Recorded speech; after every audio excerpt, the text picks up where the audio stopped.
Ukraine में सेना की तैनाती को लेकर यूरोपीय देश इसलिए बढ़ गए हैं क्योंकि कई देशों को पुतिन के क्रोध का डर सता रहा है। पुतिन सेना सितंबर में इतना जबरदस्त हमला कर रही है कि यूक्रेन पर सरेंडर का खतरा मंडराने लगा है।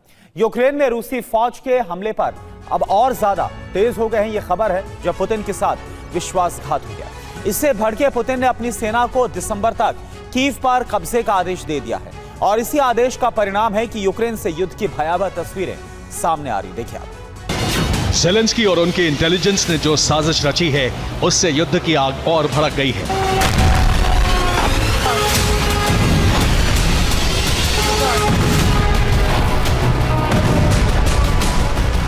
यूक्रेन की वजह से पुतिन और ट्रंप की अलास्का संधि टूट गई है।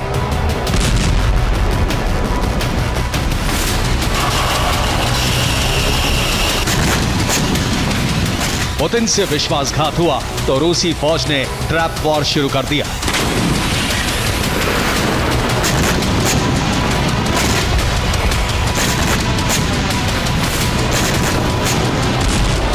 ट्रंप का वादा टूटा, पुतिन के साथ धोखा हुआ तो क्रोधित क्रेमलिन ने कीव पर कब्जे का बारूदी अभियान शुरू कर दिया।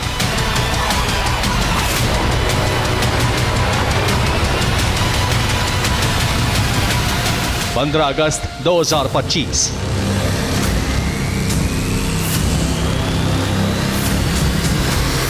इसी तारीख को अलास्का में पुतिन और ट्रंप की ऐतिहासिक मुलाकात हुई थी।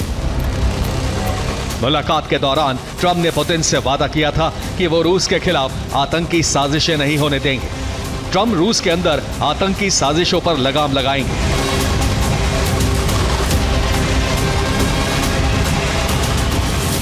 लेकिन ट्रंप का यह वादा तब टूट गया जब रूस के कई शहरों से यूक्रेन के जासूस गिरफ्तार हुए।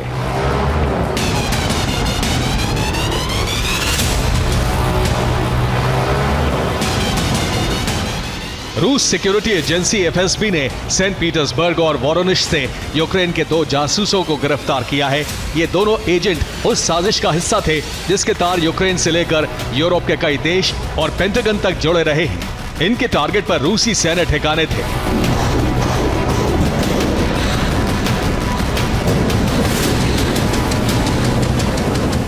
यूक्रेन की आतंकी गतिविधियों पर लगाम नहीं लगी तो क्रोधित पुतिन ने दिसंबर तक पूरे यूक्रेन पर कब्जे का बारूदी अभियान लॉन्च कर दिया।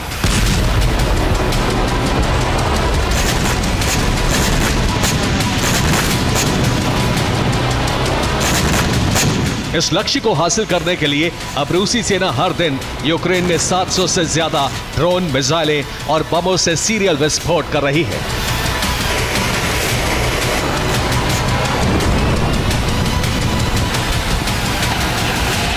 पुतिन सेना का ऑपरेशन सितंबर लॉन्च हो गया है और उसके तहत रूसी सेना यूक्रेनी शहरों पर जबरदस्त हमले कर रही है। 1 सितंबर से 5 सितंबर यानी कि इस महीने की शुरुआती 5 दिनों की बात करें तो रूस यूक्रेन में 2150 ड्रोन दाग चुका है। करीब 1100 गाइडेड बम और 165 मिसाइलों से ब्लास्ट करके यूक्रेनी धरती को दहला चुका है। यानी कि सिर्फ 5 दिनों में ही रूस यूक्रेन में 3415 ड्रोन, बम और मिसाइलों से हमला कर चुका है। इस हिसाब से रूस यूक्रेन में हर दिन औसतन 430 ड्रोन फायर कर रहा है। हर दिन यूक्रेन में 220 बम दागे जा रहे हैं और करीब 33 मिसाइलों से धावा बोला जा रहा है। यानी कि रूसी सेना हर दिन 700 के आसपास ड्रोन और मिसाइलें और बमों की बरसात कर रही है। आप देखिए।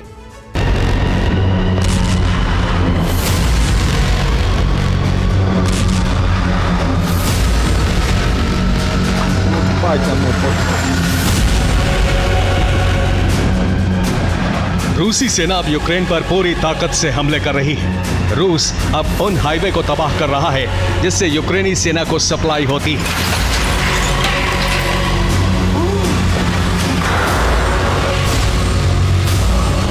हाईवे और पुल को तबाह कर यूक्रेनी फोर्स की सप्लाई लाइन काटने का प्लान है।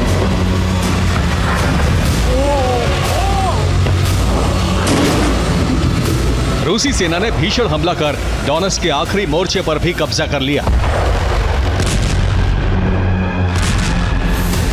इसके बाद रूसी रक्षा मंत्रालय ने पूरे डोनेट्स्क पर कब्जे का ऐलान कर दिया।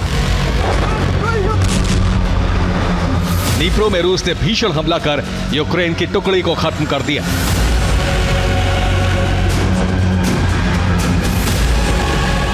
नीप्रो में भी रूसी सेना ने यूक्रेन के 2 शहरों पर कब्जा कर लिया। सूमी में रूस ने ड्रोन हमले कर यूक्रेन के हथियार गोदाम को जला दिया। ज़ेपोरिज़िया में यूक्रेनी फोर्स के 3 ठिकाने मलबे में बदल गए।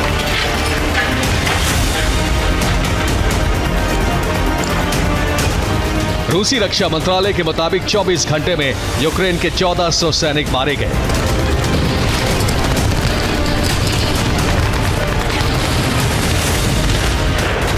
रूस अब जगह जगह यूक्रेनी फोर्स के लिए इजी टारगेट रख रहा है। यूक्रेनी सेना जैसे ही उसे ध्वस्त करने के लिए आती है, रूसी फौज यूक्रेन की टुकड़ी को खत्म कर देती है। पुतिन ने अपनी सेना को दिसंबर तक कीव पर कब्जे का लक्ष्य दे दिया है। क्रेमलिन के इसी आदेश के बाद रूसी फौज यूक्रेन में जबरदस्त तबाही मचा रही है।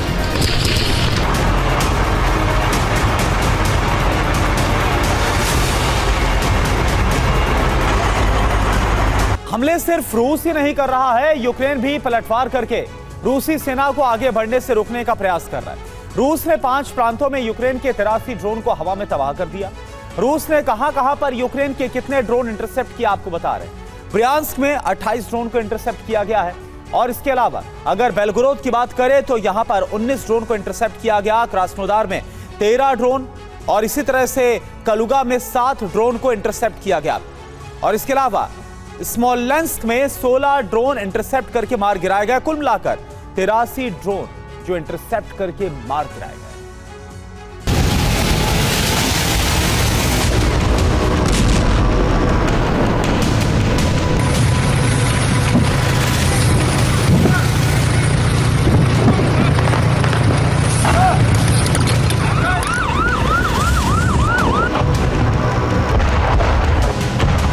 युद्ध का मैदान हो या रूस के शहर, यूक्रेनी फोर्स भी रूसी सेना को जख्म दे रही है।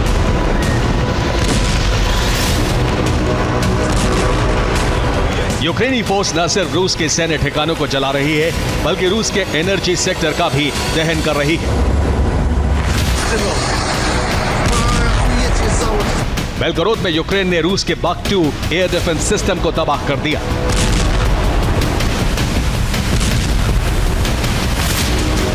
ब्रियांस्क में भी यूक्रेन ने रूस के एयर डिफेंस सिस्टम का खात्मा कर दिया।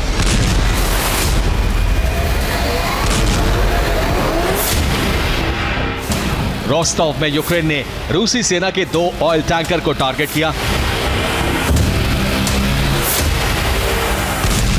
क्रास्नोदर में यूक्रेन के हमले की वजह से रूस का रडार स्टेशन भस्म हो गया।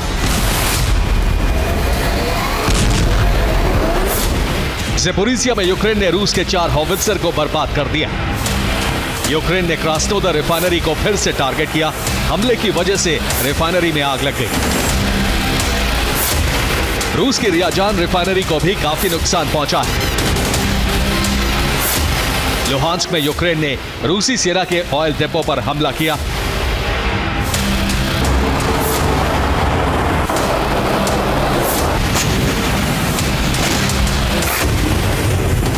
यूक्रेन के हमलों की वजह से रूस में तेल और गैस की कमी आ गई है। गैस के लिए स्टेशन के बाहर गाड़ियों की लंबी कतारें लग रही हैं। जाहिर है रूस और यूक्रेन दोनों एक दूसरे पर वार पलटवार कर रहे हैं। युद्ध की आग शांत होने के बजाय भयावह होती जा रही है।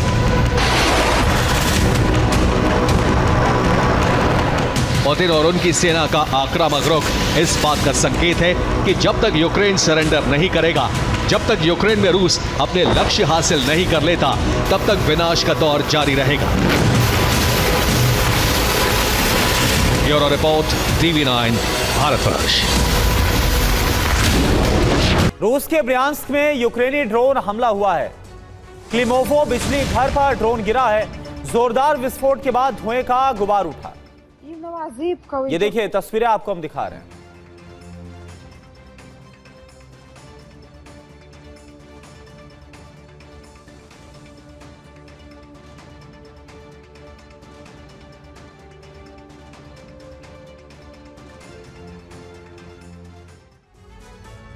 पेरिस में कोalition ऑफ विलिंग की मीटिंग में बनाया गया ब्लूप्रिंट लीक हो गया।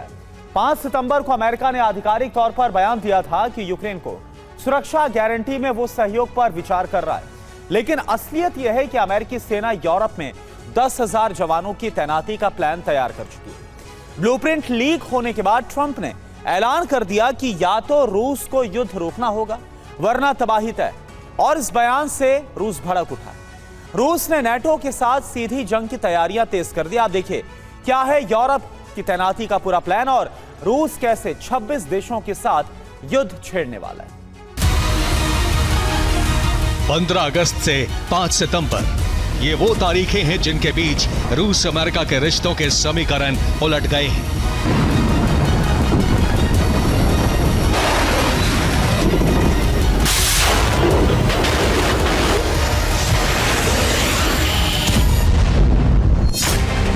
अगस्त को अमेरिका के अलास्का में ट्रंप और पुतिन की मुलाकात हुई।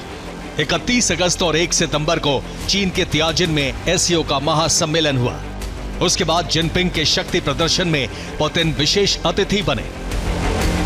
बस यही वो घटनाक्रम था जिससे युद्ध विराम पर पूर्ण विराम लग गया और ट्रंप ने तय कर लिया कि अब रूस से आर पार की जंग होगी।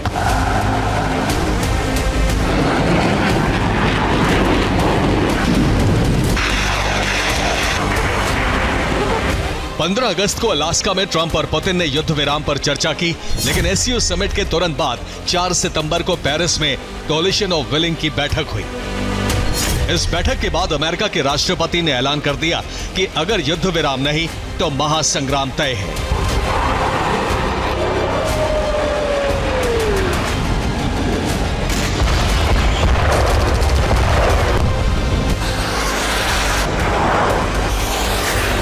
महाविनाश की तैयारी पूरे यूरोप ने शुरू कर दी है, क्योंकि यूक्रेन की जमीन पर कब्जा किए बिना रूस का युद्ध रुकने वाला नहीं है। इसीलिए यूक्रेन में नेटो और यूरोपियन फौज उतारने का प्लान तैयार किया जा रहा है। अमेरिकी अखबार वॉल स्ट्रीट जर्नल की रिपोर्ट है कि कोalition ऑफ विलिंग की बैठक में यूक्रेन में सैन्य तैनाती पर अंतिम फैसला हो चुका है। यूरोपीय देशों के कई कमांडर विस्तार प्लान तैयार कर चुके हैं। अमेरिका ने भी इस प्लान पर सहमति जता दी है। यूरोप के 26 देश यूक्रेन में अपनी सेना भेजने को तैयार हैं। शुरुआती चरण में 10,000 जवानों की तैनाती की जाएगी। यूक्रेन को सुरक्षा गारंटी देने के लिए 3 लेयर सिक्योरिटी प्लान तैयार किया गया है। फिलहाल प्लान यह है कि यूक्रेन में अगर युद्ध विराम लागू होता है तो उसके तुरंत बाद यूरोपीय देशों की सेनाओं को यूक्रेन की जमीन पर तैनात कर दिया जाए। अमेरिका ने इस प्लान को ग्रीन सिग्नल दे दिया है। ट्रंप और यूरोप ने मिलकर जो प्लान तैयार किया है उसके मुताबिक यूक्रेन में सैन्य तैनाती किस तरह हो सकती है, यूक्रेन के नक्शे के जरिए इसे समझने की कोशिश करते हैं। यूरोप और अमेरिका ने मिलकर तैनाती का जो ब्लूप्रिंट तैयार किया है उसके हिसाब से 3 लेयर की सुरक्षा तैनाती होगी। पहली लेयर रूस के कब्जे वाली जमीन के आगे बफर जोन के नजदीक तैनात होगी और इस लेयर का काम रूसी सेना को भविष्य में हमला करने से रोकना होगा। इसके पीछे दूसरी लेयर तैनात होगी और इसका काम होगा यूक्रेनी फौज को हथियार चलाने की ट्रेनिंग और तकनीक सिखाना। और इसके अलावा सिक्योरिटी गारंटी के लिए तीसरे देश की जमीन भी इस्तेमाल की जाएगी। पोलैंड हो सकता है। यहां पर अमेरिका और यूरोप की वायुसेना तैनात होगी, जिसका काम यूक्रेनी एयर स्पेस में गश्त लगाना होगा, रूस के मिसाइल और ड्रोन्स को इंटरसेप्ट करना होगा। देखिए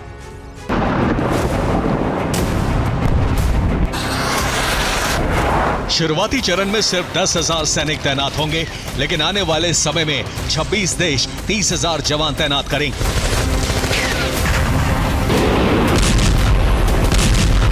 डोनाल्ड ट्रंप ने कहा है इसी प्लान से युद्ध रोका जा सकता है। यानी सबसे पहले यूरोपीय देश यूक्रेन की जमीन पर अपनी सेना को तैनात करेंगे, लेकिन इसका मतलब रूस के साथ सीधी जंग छिड़ना भी हो सकता है। रूस ने इस बारे में चेतावनी भी जारी कर दी है। रूस की राष्ट्रीय सुरक्षा परिषद के डिप्टी चेयरमैन दिमित्री मेदवेदेव ने कहा है रूस की बिना सहमति के यूक्रेन को सुरक्षा गारंटी देना असंभव है। क्रेमलिन ने कहा है कि बिना युद्ध विराम के सेना तैनात हुई तो वो रूस का वैध टारगेट होगी। यानी यूरोप को जंग की चेतावनी दे दी गई है। यूरोपीय देश भी इस खतरे को समझते हैं और इसीलिए भविष्य में बड़ी जंग की तैयारी शुरू कर दी गई है। जर्मनी अपना रक्षा बजट बढ़ाने जा रहा है। जर्मनी ने 81 नए डिफेंस प्रोजेक्ट शुरू किए हैं। इनमें IRIS-T डिफेंस सिस्टम का प्रोडक्शन बढ़ाया जाएगा। इसके अलावा बॉक्सर आर्मर्ड पर्सनल व्हीकल बनाए जाएंगे। नए यूरोफाइटर टाइफून जेट की खरीद भी की जाएगी। दूसरी तरफ पोलैंड ने अपने नागरिकों को बेलारूस से लौटने के निर्देश जारी कर दिए हैं। पोलैंड ने कहा है कि पोलिश नागरिक भविष्य में बेलारूस की यात्रा ना करें। बेलारूस में रूस, कजाकिस्तान और किर्गिस्तान की सेना का युद्धाभ्यास जारी है। इस ड्रिल को यूरोप खतरे के तौर पर देख रहा है। रूस नेटो के बॉर्डर पर बड़ा युद्धाभ्यास कर रहा है, तो इसके साथ ही सुरक्षा परिषद के डिप्टी चेयरमैन ने ऐलान कर दिया है कि नेटो बॉर्डर के करीब रूस सुरक्षा दीवार तैयार करने का काम शुरू कर चुका है। रूस फिनलैंड बॉर्डर के पास बड़ा सुरक्षा चक्र तैयार कर रहा है। फिनलैंड बॉर्डर के पास रूसी सेना एक बड़ी सिक्योरिटी वॉल को तैयार कर रही है। फिनलैंड बॉर्डर पर स्टील की छड़ों से दीवार बनाई जा रही है और इस दीवार पर जगह जगह वॉच टावर बनाए जाएंगे, जहां से रूसी सैनिक नेटो फौज की गतिविधियों पर नजर रखेंगे। और इसके अलावा इस दीवार पर सर्विलांस कैमरे लगाए जाएंगे, जो कि real time data command and control centre को भेजते रहेंगे। सिक्योरिटी वॉल के पीछे रूसी फौज तैनात होगी। यहां नेटो विमानों और ड्रोन्स को ट्रेस करने के लिए अर्ली वार्निंग रेडार सिस्टम लगाए जाएंगे। आर्टिलरीज और टैंक्स की भी तैनाती की जाएगी। देखिए आप। रूसी क्रोध और अमेरिकी रुख को देखते हुए यूरोप में आपातकाल जैसे हालात हो गए हैं। रूस ने आक्रमण की तैयारी तेज कर दी है। यूरोप क्रेमलिन के आक्रामक रुख से चिंता में है। जर्मनी ने कहा है कि रूस चीन और नॉर्थ कोरिया के साथ गठबंधन से मजबूत हुआ है, लेकिन यूरोप बंट गया है क्योंकि इटली और पोलैंड ने यूक्रेन में अपनी सेना तैनात करने से इनकार कर दिया है। पुतिन के रुख से यूरोप में परमाणु आग भड़कने की आशंका बढ़ गई है, क्योंकि रूस ने साफ कर दिया है कि यूक्रेन की जमीन पर विदेशी फौज की तैनाती महासंग्राम को न्योता देने जैसा है। Bureau report, TV9 Bharatvarsh. और देखिए बड़ी खबर, ब्रियांस्क में यूक्रेन के FPV ड्रोन हमले। रूस की आर्टिलरी पोस्ट पर हमला किया। रूस की होवित्जर गन हमले में तबाह हो गई है। तस्वीरें भी हम आपको दिखाते हैं। जो तस्वीर सामने आई है, ये देखिए आप, तस्वीर आपके सामने।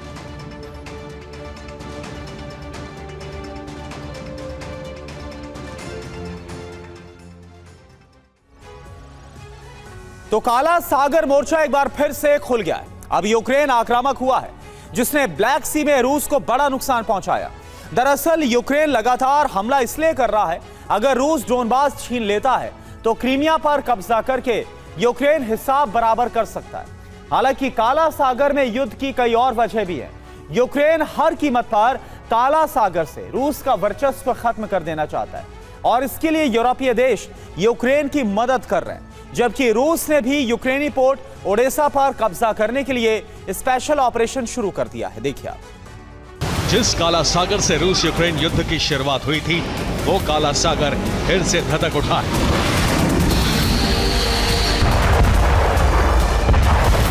इस बार रूस ने नहीं बल्कि यूक्रेन ने ताबड़तोड़ हमले किए। काला सागर में रूसी बेस सेवेस्तोपोल, निगरानी कर रही पेट्रोलिंग बोट, सुरक्षा के लिए तैनात वॉरशिप, 3 टारगेट पर हमले किए गए। और इन हमलों के ब्लूप्रिंट ब्रिटेन और फ्रांस ने मिलकर बनाया है, जिससे रूस को बड़ा नुकसान पहुंचाया जा सके। कहा तो यह भी जा रहा है कि इन हमलों के लिए मिसाइल और गोला बारूद ब्रिटेन से आया था। दरअसल यूक्रेन का प्लान है, अगर रूस डॉनबास पर कब्जा करता है तो यूक्रेन क्रीमिया पर कब्जा कर लेगा। वैसे भी 2014 से पहले क्रीमिया यूक्रेन के पास था। रूस ने हमला करके यूक्रेन से क्रीमिया छीन लिया था। अब रूस डॉनबास पर कब्जा करना चाहता है और वो ऐसा करने में करीब करीब कामयाब भी हो गया है। ऐसे में यूक्रेन क्रीमिया पर कब्जा करने के लिए आगे बढ़ रहा है।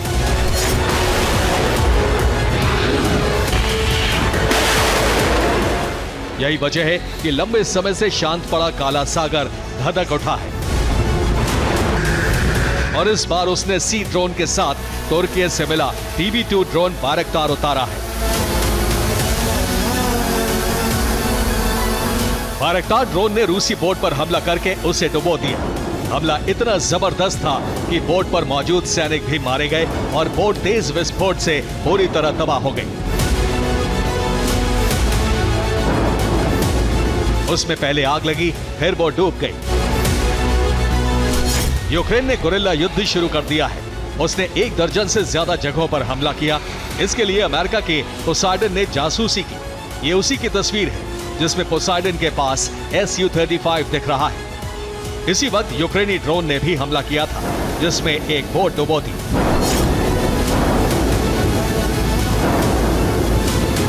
अब तस्वीर साफ हो चुकी है कि अमेरिका भी यूक्रेन की मदद में जुटा है, जबकि ब्रिटेन और फ्रांस पहले से ही हमले का प्लान बना रहे हैं। यानी अब काला सागर फ्रंट का धधकना बता रहा है कि काला सागर में युद्ध का एपिसेंटर बन चुका है। काला सागर में रूस पर हमला करके यूक्रेन ने अपने मंसूबे जाहिर कर दिए। दरअसल यूक्रेन ने हमले का पैटर्न बदला है और इसके लिए ब्रिटेन ने ब्लूप्रिंट बनाया। यूक्रेन ने काला सागर में पेट्रोलिंग कर रही बोट्स को निशाना बनाया। करीब 3 रूसी बोट क्रीमिया के सेवेस्तोपोल बेस से खेरसोव पोर्ट जा रही थी और इसकी दूरी 277 किलोमीटर है। इस दौरान रूसी बोट पर सी ड्रोन से हमला किया गया। सभी ड्रोन को रूसी सैनिकों ने मार गिराया और इसके तुरंत बाद ओडेसा से उड़े TB2 बायरक्तार ड्रोन ने हमला किया। 3 ड्रोन्स में से एक ने रूसी बोट को तबाह कर दिया और जिससे बोट में आग लग गई और वो डूब गई। देखिए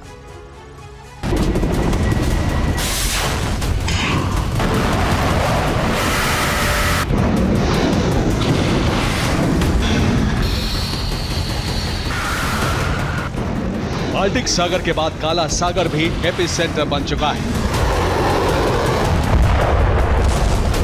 अगर युद्ध का स्तर बढ़ा तो परमाणु हमले की भी आशंका है,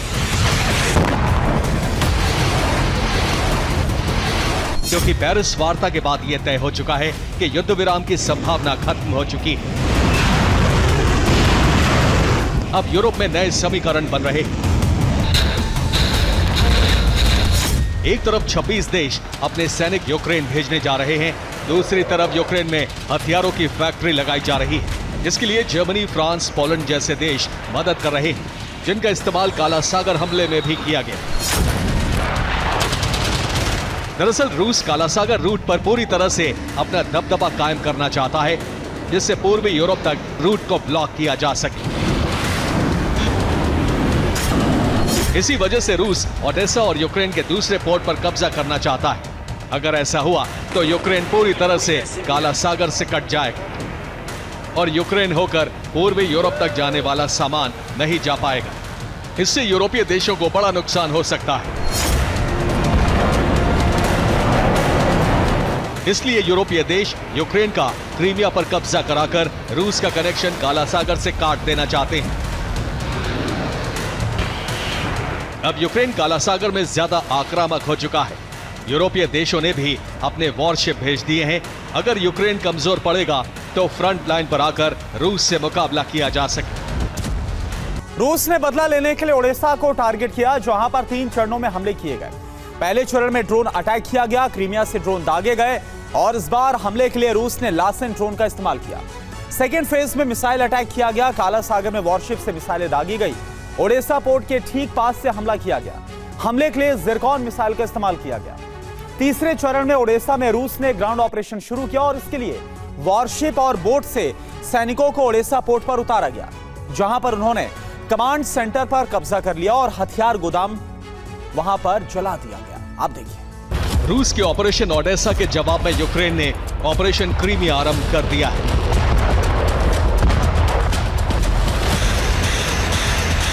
2014 में जब से क्रीमिया पर रूस ने कब्जा किया है, तभी से यूक्रेन उसे वापस लेने की तैयारी में है। यही वजह है अब ज़ेलेंस्की के लिए नेटो ने फाइनल प्लान बनाया है। इसलिए क्रीमिया में अलग अलग ठिकानों पर हमले किए जा रहे हैं। पहला टारगेट है सेवेस्तोपोल नेवल बेस, जहां काला सागर बेड़े का मुख्यालय है।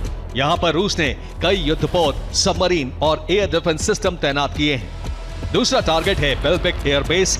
ये सेवेस्तोपोल के पास एक एयरबेस है जहां रूस के फाइटर जेट तैनात हैं। इसके अलावा नाइना एयरबेस भी टारगेट पर है जहां कॉम्बैट हेलीकॉप्टर तैनात हैं। ड्रोन भी इसी जगह से ऑपरेट होते हैं, जबकि सेंटर फॉर रडार और इलेक्ट्रॉनिक वॉरफेयर सेंटर पर भी हमला हो सकता है, जहां सुरक्षा के लिए एयर डिफेंस लगाए गए हैं। सिर्फ इतना ही नहीं, काला सागर में ब्रिटेन ने अपने फ्रिगेट और डिस्ट्रॉयर भी भेजे हैं जो यूक्रेन की मदद कर रहे हैं, जबकि यूक्रेन ने काला सागर के लिए स्पेशल फोर्स तैयार की है जिसने पिछले वक्त में कई बार हमले किए हैं। इसमें नेटो देश यूक्रेन की मदद कर रहे हैं। क्रीमिया में स्पेशल ऑपरेशन चलाया जा रहा है। नेटो के प्लान के मुताबिक यूक्रेन सेवेस्तोपोल पर तैनात वॉरशिप को नुकसान पहुंचा रहे हैं, लेकिन बात यहीं खत्म नहीं होती।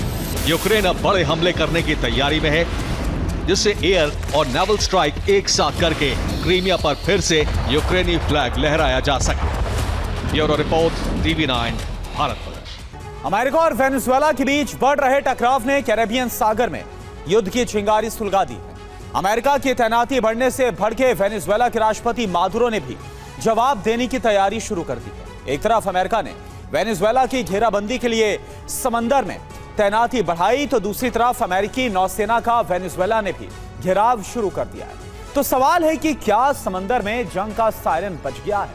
इस रिपोर्ट में जवाब दें। कैरेबियन सागर में उत्तरी अमेरिकी फ्लीट ने जंग की चिंगारी सुलगा दी है।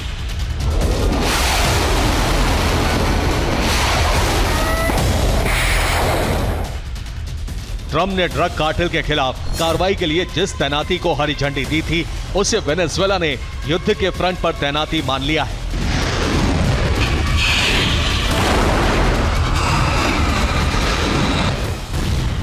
इसलिए जंग की यही चिंगारी ज्वाला में बदलने लगी है।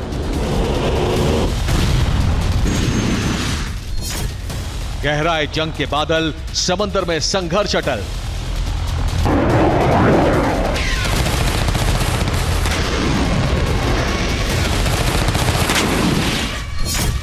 कैरेबियन सागर में अमेरिका ने उस ड्रग कार्टेल के खिलाफ तैनाती की है जो अमेरिका में नशे का जहर घोल रहे हैं।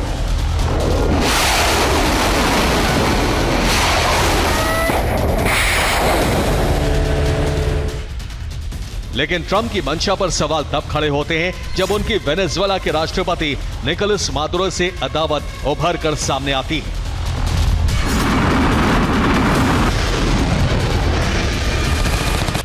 ट्रंप के इस बयान का सीधा मतलब है कि अमेरिका अब वेनेजुएला में सत्ता परिवर्तन के लिए जंग चाहता है।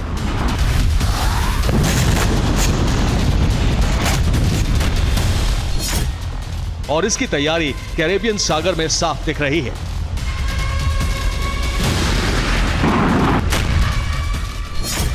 कैरेबियन सागर से लगे वेनेजुएला के तट से महज 550 किलोमीटर दूर अमेरिका ने सैन्य तैनाती की है, जिसमें अर्ल बर्ग श्रेणी का डिस्ट्रॉयर USS जैसन डनहम, एक cruise vessel amphibious combat vessel Iwo Jima, San Antonio श्रेणी का एम्फीबियस ट्रांसपोर्ट डॉक, एक सबमरीन और फाइटर एयरक्राफ्ट शामिल है। दावा है कि तैनात की गई इस फ्लीट ने वेनेजुएला की एक बोट को नष्ट कर दिया है, जिसमें ड्रग तस्कर और मादक पदार्थ थे।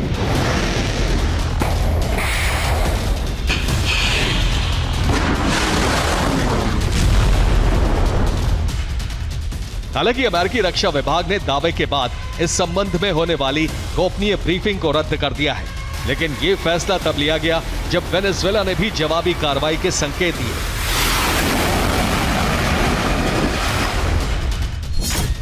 यह वेनेजुएला का F-16 फाइटर प्लेन है, जिसने कैरेबियन सागर में उस जगह उड़ान भरी जहां अमेरिकी डिस्ट्रॉयर USS जैसन डनहम तैनात है।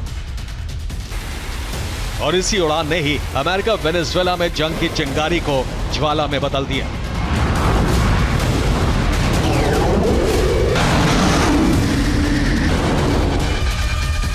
ट्रंप ने चेतावनी तो जारी की ही, साथ ही तैनाती और बढ़ाने की अनुमति दे दी है। अमेरिका ने तैनाती के विस्तार के लिए 8 डिस्ट्रॉयर को कैरेबियन सागर में उतार दिया है। यही नहीं, अमेरिका अब अपने शक्तिशाली फाइटर जेट्स की भी तैनाती के लिए तैयार है।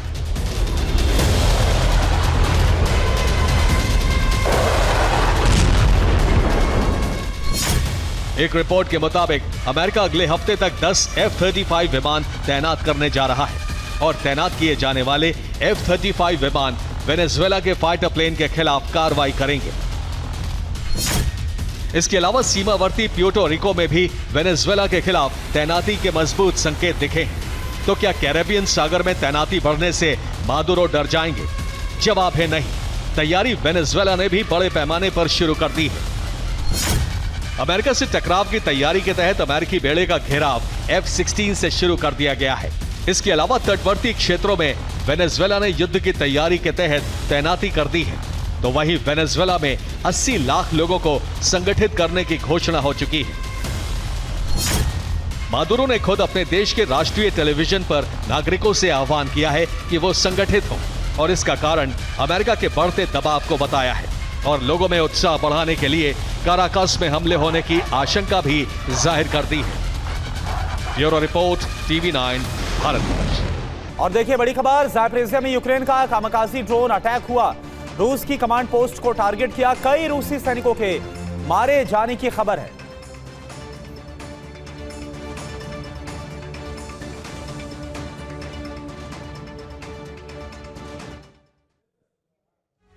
इधर रूसी राष्ट्रपति और वोलोदिमीर ज़ेलेंस्की के बीच बैठक की सभी संभावनाएं खत्म हो गई। ज़ेलेंस्की ने मॉस्को तो पुतिन ने मुलाकात के लिए कीव जाने से इंकार कर दिया। सिर्फ इतना ही नहीं, पुतिन ने ज़ेलेंस्की को एक बार फिर से अवैध राष्ट्रपति करार दिया। दरअसल ये माना जा रहा है कि पुतिन अब ज़ेलेंस्की से समझौते की नहीं बल्कि उन्हें यूक्रेन की सत्ता से हटाने की तैयारी में।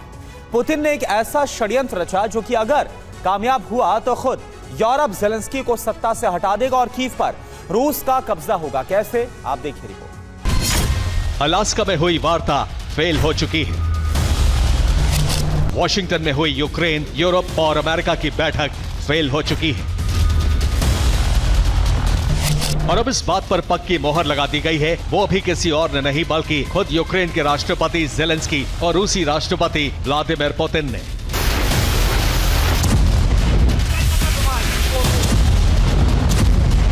दोनों राष्ट्रपतियों ने साफ और सीधे शब्दों में कह दिया है कि वो दुश्मन देश की राजधानी में कभी कोई बैठक नहीं करेंगे।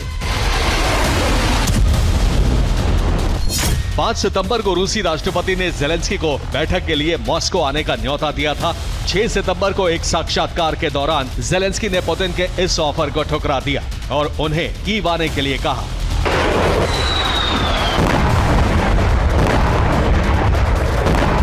महज 24 घंटे पहले रूस में हुए एक कार्यक्रम के दौरान पुतिन ने साफ साफ कहा था कि ज़ेलेंस्की से बातचीत का कोई मतलब नहीं है।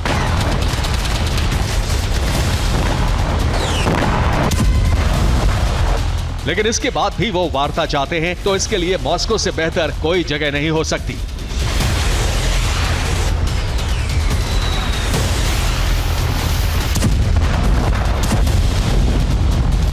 सिर्फ इतना ही नहीं, पुतिन ने रूस की 3 अहम शर्तें भी दोहराई थी। पहली, यूक्रेन अपनी सेना को भंग करे। दूसरी, विदेशी सैन्य सहायता स्वीकार करने से इनकार करे। तीसरी, रूसी कब्जे वाले इलाकों को मान्यता दे।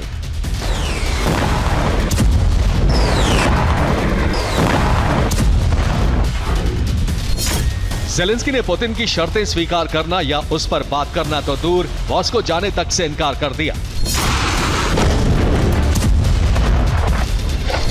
उन्होंने साफ साफ कहा कि वो उस देश की राजधानी में कभी नहीं जाएंगे जो यूक्रेन पर बारूद बरसा रहा हो।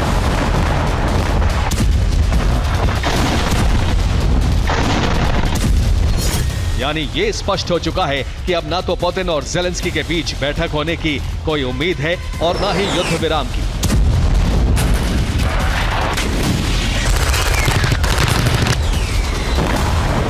सिर्फ इतना ही नहीं, पुतिन ने एक बार फिर ज़ेलेंस्की को अवैध राष्ट्रपति करार देते हुए शांति के लिए जनमत संग्रह करवाने की बात कह डाली है।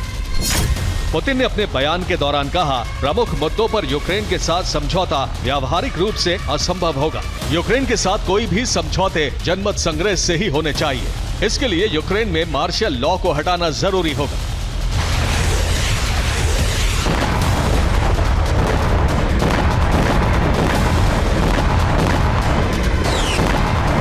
रूसी राष्ट्रपति का ये बयान उनके नए षड्यंत्र का पहला कदम माना जा रहा है।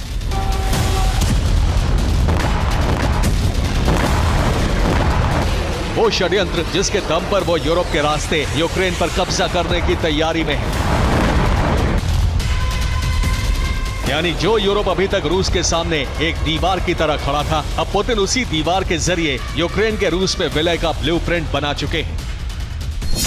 दावा है कि पुतिन ने यूक्रेन को यूरोपीय संघ में शामिल करने का षड्यंत्र रचा है। पुतिन यूक्रेन को ईयू का सदस्य बनाना चाहते हैं। इसके लिए वो ईयू में शामिल अपने मित्रों की मदद लेंगे। ईयू में शामिल होने से पहले यूक्रेन में मार्शल लॉ हटाने की तैयारी है, ताकि जेलेंस्की को अवैध राष्ट्रपति साबित किया जाए, जिसके बाद यूक्रेन की सत्ता पर रूस समर्थक को बैठाया जाएगा। इससे पुतिन को दो फायदे होंगे। एक तरफ यूक्रेन में रूसी कब्जे पर हिस्से को मान्यता मिल जाएगी, तो वहीं दूसरी तरफ पुतिन का मोहरा यूरोपीय संघ में होगा। पुतिन ने अपने प्लान पर काम करना शुरू कर दिया है और इसका पहला कदम है स्लोवाकिया के प्रधानमंत्री रॉबर्ट फीको और जेलेंस्की की मुलाकात। स्लोवाकिया और यूक्रेन के बॉर्डर पर मौजूद यूक्रेनी शहर उज़होरोड में स्लोवाकिया के प्रधानमंत्री की जेलेंस्की से मुलाकात हुई। इस मुलाकात के बाद 3 फैसले लिए गए। पहला, यूक्रेन स्लोवाकिया को गैस और तेल की आपूर्ति करेगा। दूसरा, स्लोवाकिया यूक्रेन की सुरक्षा गारंटी का समर्थन करेगा। नंबर 3 और सबसे अहम, स्लोवाकिया यूक्रेन के यूरोपीय संघ में शामिल होने का समर्थन करेगा।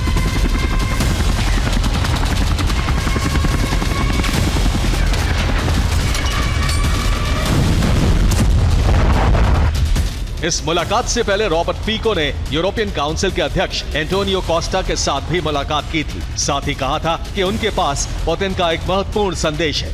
हालांकि ये संदेश क्या है, इसे लेकर अभी कोई जानकारी सामने नहीं आई है।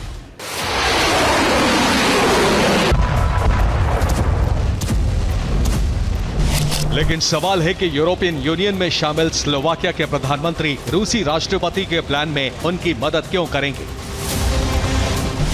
दरअसल इसकी एक बड़ी वजह उनकी पुतिन से बढ़ती नजदीकियां हैं।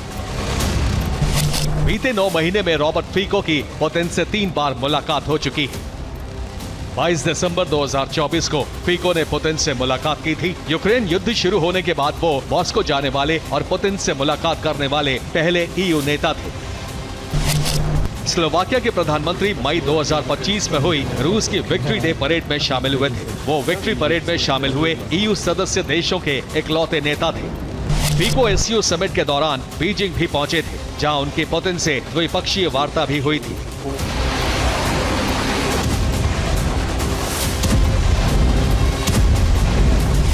माना जा रहा है कि पुतिन स्लोवाकिया के प्रधानमंत्री को अपने नए प्लान के लिए एक मोहरे के तौर पर इस्तेमाल कर रहे हैं।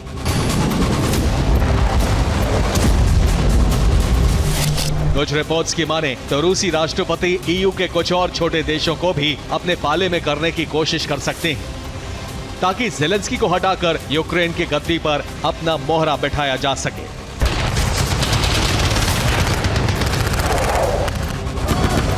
Bureau report, TV9 Bharat. Israeli प्रधानमंत्री ने संपूर्ण गाजा शहर को खंडहर बनाने का फैसला कर लिया। आईडीएफ गाजा की बची हुई बहुमंजिला इमारतों को निशाना बना रहा है। इन हमलों को बेंजामिन की दबाव की नीति से जोड़कर देखा जा रहा है।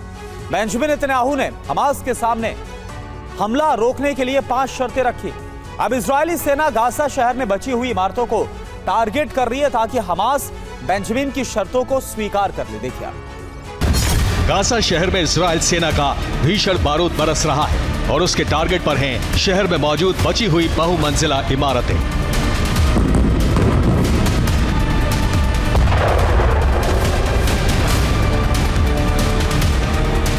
ये गाजा शहर का वीडियो है, जहां आईडीएफ ने मुश्तहा टावर पर एयर स्ट्राइक कर उसे तबाह कर दिया।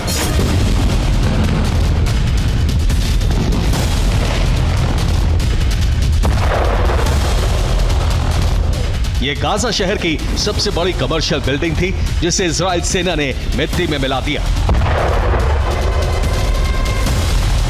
इस हमले से कुछ वक्त पहले ही आईडीएफ ने धमकी देते हुए कहा था, हमने गाजा में कई ऊंची इमारतों की पहचान की है। इन इमारतों को हमास हेडक्वार्टर के तौर पर इस्तेमाल कर रहा है। आने वाले दिनों में इन इमारतों को टारगेट किया जाएगा।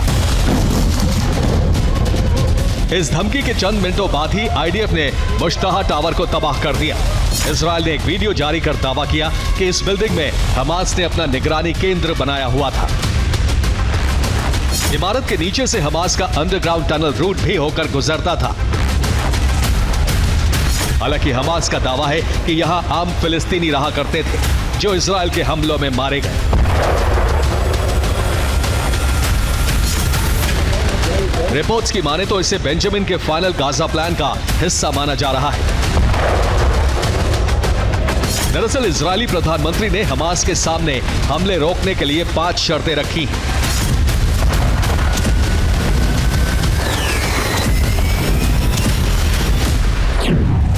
पहली, सभी जिंदा और मृत बंधकों को रिहा किया जाए। दूसरी, हमास हथियार छोड़े और सरेंडर करे। तीसरी, गाजा में सभी संगठन सैन्य गतिविधियां बंद करें। चौथी, गाजा पट्टी इजरायल सैनिकों के नियंत्रण में रहेगी। पांचवी, वैकल्पिक नागरिक प्रशासन की स्थापना की जाएगी जिससे इजरायल को खतरा नहीं होगा।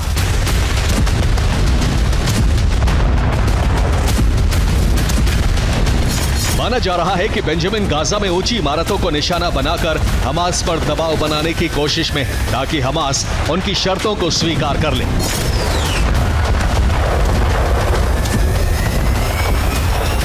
इधर डोनाल्ड ट्रंप ने भी हमास को धमकी देते हुए सरेंडर करने का अल्टीमेटम दिया है। इधर वार्ता में शामिल इजरायली प्रतिनिधियों का दल इजरायल लौट आया है। साथ ही विटकॉफ ने वार्ता विफल होने की बात कही है, जिसके बाद मैक्रो ने फिलिस्तीन को मान्यता देने के संकेत दे दिए हैं। इससे डोनाल्ड ट्रंप और बेंजामिन का भड़कना तय माना जा रहा है। दरअसल ट्रंप के दूत विटकॉफ ने साफ साफ कहा है कि अगर फ्रांस फिलिस्तीन को मान्यता देता है तो यह हमास को समर्थन देने जैसा होगा और इसे कामयाबी मानते हुए हमास कभी सरेंडर नहीं करेगा।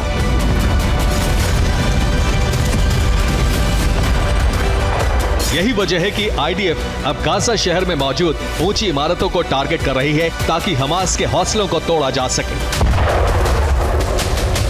Bureau report, TV9 Bharatvarsh.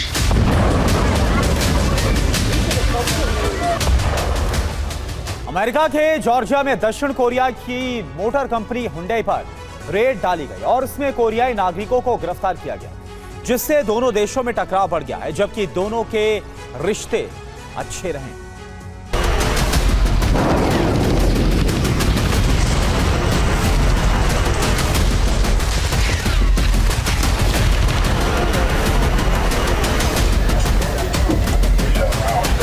North Korea के खिलाफ साउथ कोरिया और अमेरिकी गठबंधन में दरार पड़ती दिख रही है। जो अभी तक साथ मिलकर युद्धाभ्यास कर रहे थे वो अब एक दूसरे पर आरोप लगा रहे हैं।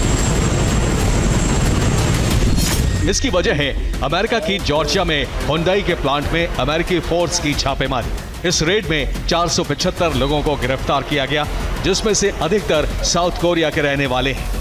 सभी पर अमेरिका में अवैध रूप से रहने का आरोप लगाया गया है। हुंडई मोटर्स एक साउथ कोरियाई कंपनी है जिसके जॉर्जिया प्लांट में इलेक्ट्रॉनिक कार और बैटरी बनती है। कोरियाई सरकार इस रेड से काफी नाराज है। कोरिया की तरफ से कहा गया है कि रेड इस तरह डाली गई जैसे किसी युद्ध के मैदान में कार्रवाई की जाती है। हमारे नागरिकों के साथ बुरा बर्ताव किया गया, ये उनके अधिकारों के खिलाफ है।